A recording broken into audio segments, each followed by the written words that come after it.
Bom momento a todos, alunos. Aqui é o professor Leandro, de Geografia, do curso Luiza Maim, das turmas de PISM 2 e PISM 3 e Enem. E hoje a gente vem dar prosseguimento às nossas aulas sobre agricultura. Na última aula, a gente fez aí um breve panorama sobre como é a agricultura nacional, né? Como se divide o processo de produção nacional, graças às regiões e às formas como as regiões têm climas, relevo, hidrografia, entre outras características físicas diferentes, né? Graças à geografia desses lugares, a gente tem a possibilidade de introduzir plantações diferentes, tá certo? Hoje a gente vai trazer aqui um pouco sobre tecnologia empregada no campo. Por quê? É essa tecnologia que faz com que ocorra o avanço da produtividade num mundo cada vez mais tecnológico, cada vez mais robotizado, cada vez mais informatizado. E para aumentar a produtividade das plantações não é diferente, a gente precisa introduzir tecnologia no campo, certo? Então a gente vai partir para algumas imagens aí que eu vou mostrar para vocês de um pouco dessas tecnologias do campo.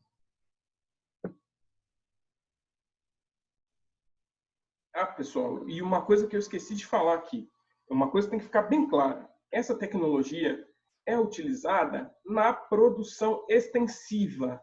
O que é produção extensiva? A produção extensiva do campo, da agropecuária, é a produção que visa produzir em grandes quantidades. Às vezes utiliza-se de faixas de terra muito grandes, de áreas muito grandes, né?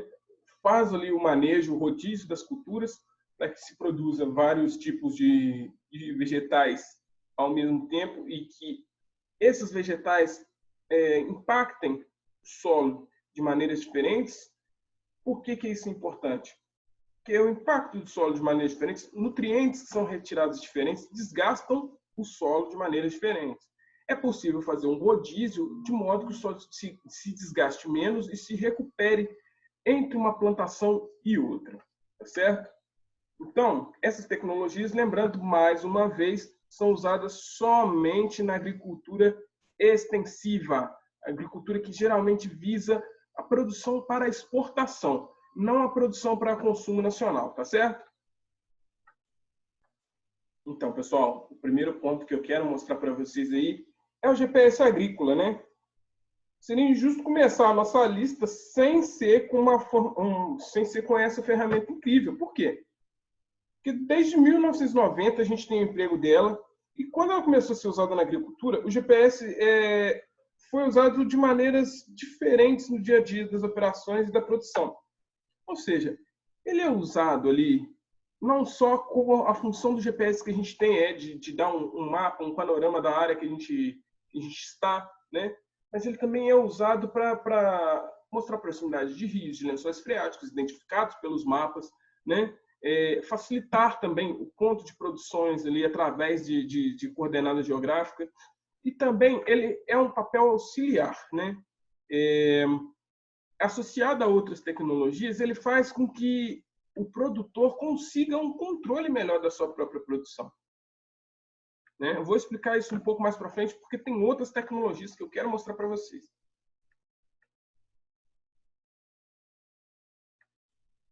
Um segundo ponto que eu quero também alertar vocês é o uso de tecnologias móveis, ou seja, celulares, computadores móveis, né, que desempenham algumas funções ligadas à parte da agricultura. Ó.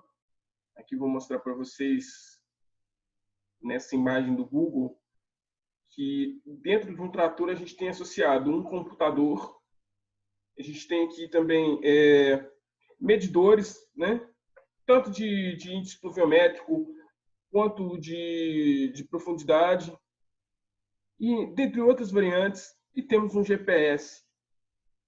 E eles estão fazendo o que aqui? Eles estão preparando o solo para a plantação, com o objetivo, né, de maximizar a produção.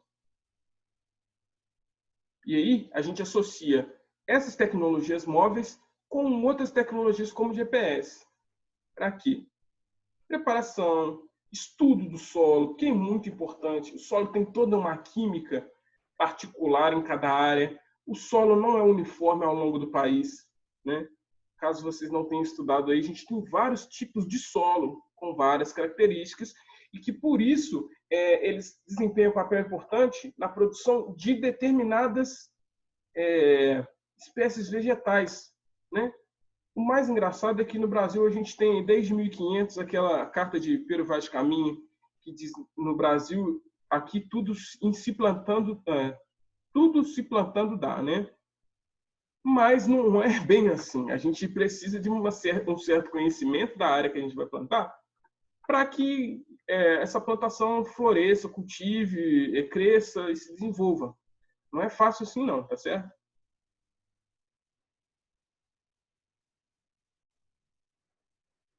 Outra coisa que eu quero mostrar para vocês é um pouco do emprego da robótica no campo.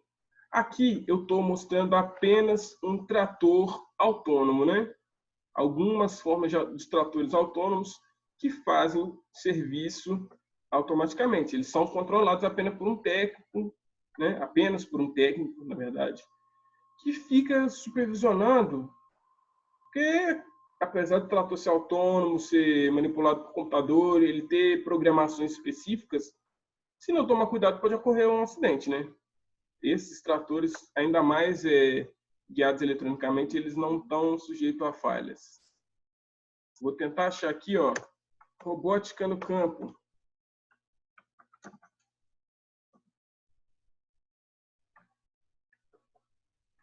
Para a gente poder dar uma olhada em umas outras tecnologias, ó.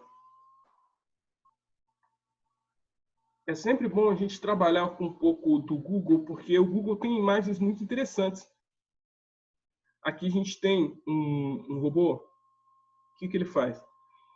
Ele faz algumas medições de radiação. Aqui em cima há uma placa, né, para ver se está chegando luz suficiente nas plantas.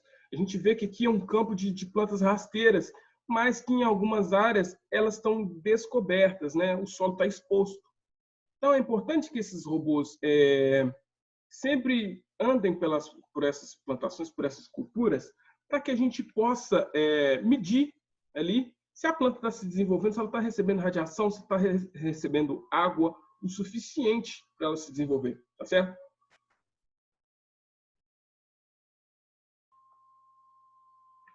Pessoal, outro grande aliado das produções em larga escala são os sistemas de irrigação.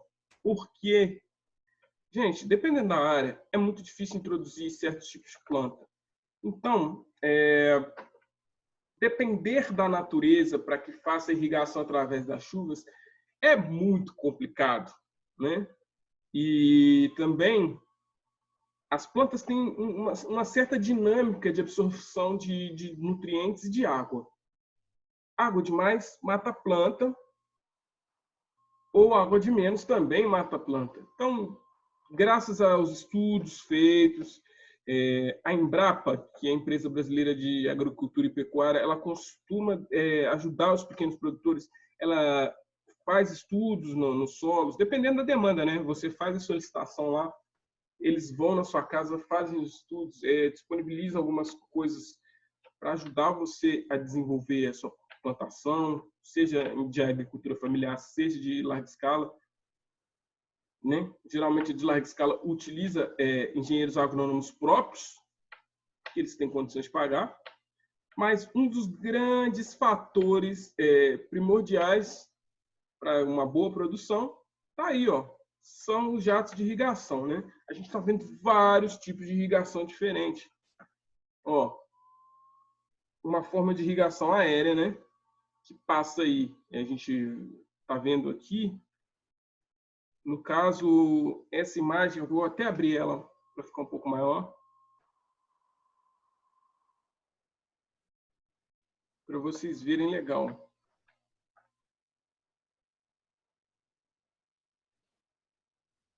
Olha só, gente, aqui há uma espécie de pulverização, né? A irrigação é feita por cima, de modo a espalhar a água, né? Não ter aquele gotejamento maior. Aqui ela pulveriza a água e passa sempre por cima.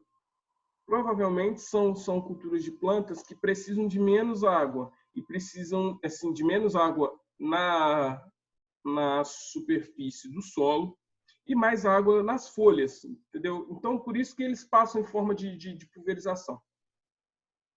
A gente tem outros tipos de irrigação também, que já são plantas que precisam de um pouco mais de água embaixo. E aqui a gente tem os sprinklers, né, que são aqueles lançadores de água que ligam o jato e eles vão cortando de modo a espalhar, fazer um espalhamento diferenciado, né? Tem uma outra imagem aqui que é bem melhor para explicar como eles fazem isso. Vou voltar para a imagem original do Google, que a gente vê, ó, é assim. A gente tem aqui também, ó, as plantas que precisam de mais água na raiz. E aqui também tem outra forma de se fazer irrigação por baixo, manter aqui os pastos, o solo alagado, né, que a gente passa um canal por dentro da plantação e faz a introdução da água por baixo desse canal, né? Faz o alagamento aqui dele, através de microcolunas, né? É como se fosse uma junção com essa imagem. Ó, tá vendo aqui? Onde está a água aqui, ela vai passando por baixo, mas ela é alimentada por um canal maior centralizado na plantação. Significa que essas plantas precisam de uma absorção de água maior, né? Então elas precisam se manter sempre com muita água. E é uma boa tecnologia do campo, né? Isto aqui, apesar de ser um ato tecnológico, já era feito desde os primórdios, né? Na China, na Ásia, se faz muito isso com as plantações de arroz, né? A gente tem um exemplo muito parecido com esse em Machu Picchu, no Peru. Não sei se vocês conhecem. Mas quando Machu Picchu era habitada, as plantações,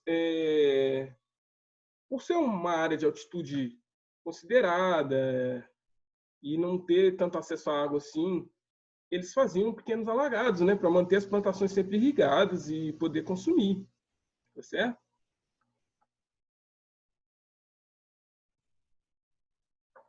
E por fim, pessoal, eu vou citar aí o sensoriamento remoto das plantações. O que é o sensoriamento remoto? Geralmente a gente passa drones, aviões, utiliza imagens de satélite, ó.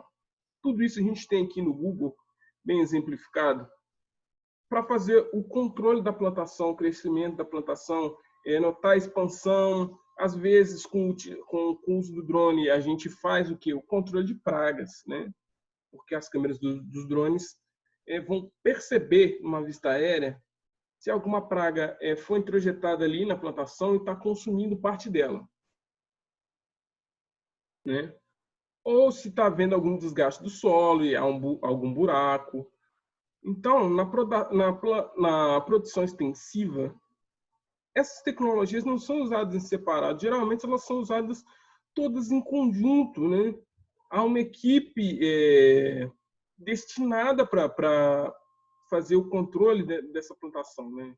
Como eu falei, engenheiro agrônomo, técnicos em agronomia, dentre outros profissionais. Por quê? Porque, como é para exportação, se o controle não for bem feito, se as coisas não forem feitas de uma maneira bastante técnica, e se essa plantação ficar apenas sujeita às intercorrências do clima, eles correm o risco de ter um grandíssimo prejuízo. Lembre-se do que eu falei quando a gente tratou sobre a questão do espaço rural, que os trabalhadores rurais, principalmente ali, da agricultura familiar, e também os grandes pecuaristas e agricultores, eles sempre estão em dívida. Aí, ó. É comum que se tenha dívidas com os bancos que financiam, né, os recursos dessas produções. Tá certo? Então, pessoal, esse é um pouco da tecnologia do campo que eu queria falar com vocês. Por favor, estudem, vão verificando, vou disponibilizar todo o material que eu estou lendo aqui para vocês lá no Google Sala de Aula. Então, bons estudos e até a próxima aula.